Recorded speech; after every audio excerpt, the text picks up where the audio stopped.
Johnson Camping Center.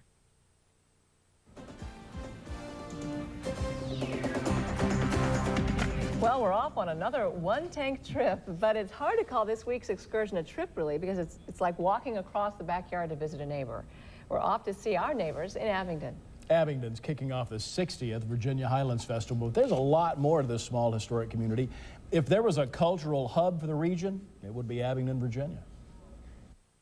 Just a few short miles north of the Tri-Cities is the small historic community of Abingdon. Just under the surface of all the history that surrounds Abingdon is the rich cultural offerings.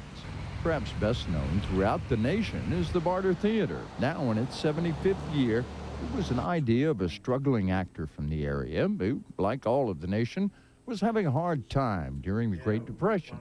Why don't I have a barter theater, you know, where they can feed us, which we deeply need, and we can give them back what our skills are. We can give them plays, we can give them musicals. But just a glimpse of the many actors and actresses who have passed across the Barter stage over the years is proof enough that the wild idea worked and keeps working. New plays introduced during the Appalachian Festival of Plays and Playwrights have become some of the theater's biggest hits. And there's such a diverse amount of cultural experiences you can have in this area.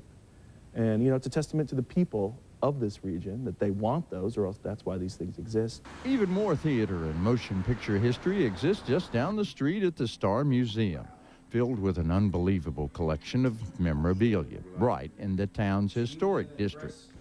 That sense of saving history led to one of the region's premier art museums. What began just as saving an old historic building became the William King Regional Arts Center.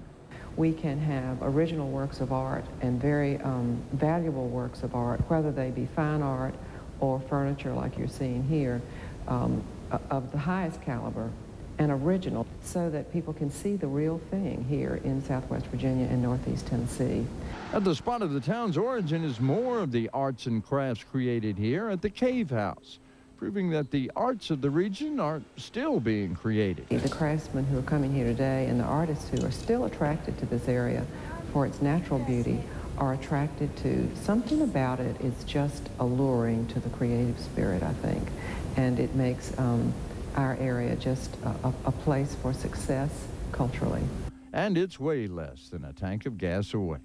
For Project Family's Region Focus, I'm Jim Conrad, News Center 5.